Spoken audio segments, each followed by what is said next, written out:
revenons à nos adobes. Déjà, de quel type de terre avons-nous besoin? De la terre plutôt argileuse. Comment le savoir? Il y a plusieurs expériences qui permettent de le savoir. La plus simple, c'est que comme l'argile est plutôt collante, quand on malaxe une terre argileuse et qu'on trempe sa main dans l'eau sans frotter, la terre reste sur la main. C'est un signe de la teneur en argile. Ensuite, très important, pour faire des briques en adobe, on peut mélanger la terre à du sable, mais surtout, il faut ajouter des fibres, par exemple la paille. Nous avons mélangé la terre, le sable et la paille en foulant avec nos pieds sur de grandes brèches. Ça va bien se. Il faut fouler jusqu'à ce que la paille prenne entièrement la couleur de la terre.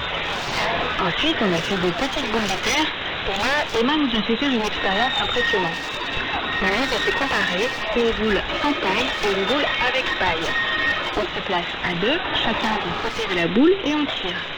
Sans la paille, la boule se casse immédiatement, bien sûr. Avec la paille, nous n'en croyons presque pas nos yeux. Il a fallu tirer très fort et pendant assez longtemps pour réussir à casser la boule en deux. Nous avons donc vu de nos propres yeux l'effet de la paille. On se demande comment c'est possible que ça rende les briques si solides, mais c'est la réalité.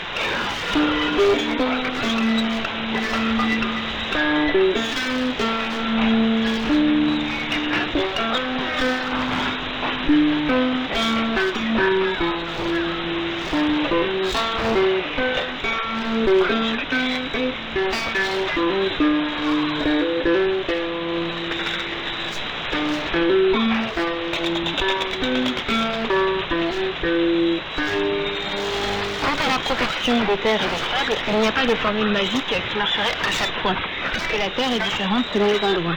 Il faut faire des tests. Emma nous a appris à reconnaître comment savoir quelle est la bonne proportion en fonction de la forme que prend une petite boule quand on la laisse tomber par terre. Bref, ça donne une forme de flûte de vache qui se fond un coup. Deuxième étape pour fabriquer des adobes, nous avons compressé les boules de terre et de paille dans des moules en bois rectangulaires, au préalable bien mouillés pour éviter que ça le colle.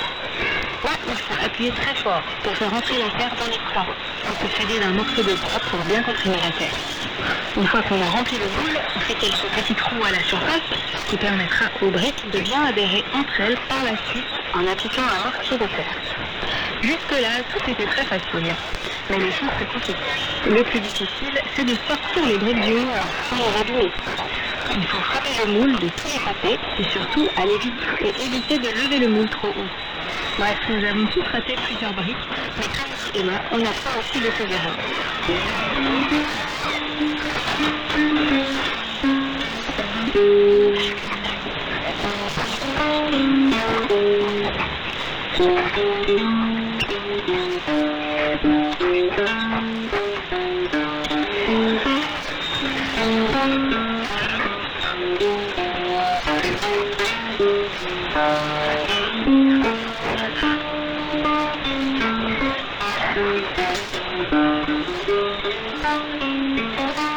Ensuite, il y a le temps de séchage, bien sûr. Par temps sec et ensoleillé, il faut compter environ 2 semaines. Par temps pluvieux, ça peut prendre jusqu'à 1 mois. Mais donc pas difficile du tout à partir du moment où on prend le coup de main pour le démoulage. En revanche, c'est plus fatigant que d'extraire en rouge, qu'on appelle en anglais cob et en chinois tutuan. La préparation des matériaux est la même, mais on n'a pas besoin de moule.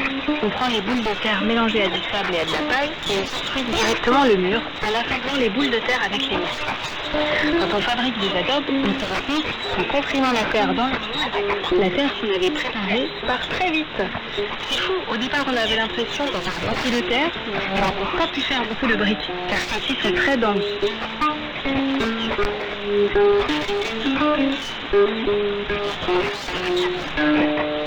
Conclusion, pour fabriquer des adobes, il vaut mieux avoir beaucoup de main-d'œuvre à disposition et ne travailler qu'une demi-journée, car c'est un travail très physique. On comprend pourquoi c'est bien de se contenter de construire petit. Bien sûr, il y a quand même un avantage de construire un adobe, c'est qu'on peut stocker les briques. On peut donc en préparer à l'avance et les utiliser quand on en a besoin, ou bien on peut les vendre. À Taïwan, de nos jours, on ne trouve plus d'adobe en magasin, bien sûr. En revanche, on peut tomber sur des gens qui souhaitent détruire une vieille maison à la vente. C'est une opportunité à saisir, selon Emma. On peut leur dire qu'on va les aider et qu'on s'occupe de les débarrasser des matériaux, ils seront très contents, et nous aussi du coup, car ça nous permettra de récupérer les briques qu'on peut réutiliser. Et oui, c'est le deuxième avantage d'Azadob sur la Bauge, on peut récupérer les briques pour reconstruire, alors que c'est pas si facile de déménager ailleurs un mur en Bauge. Bien sûr, pour protéger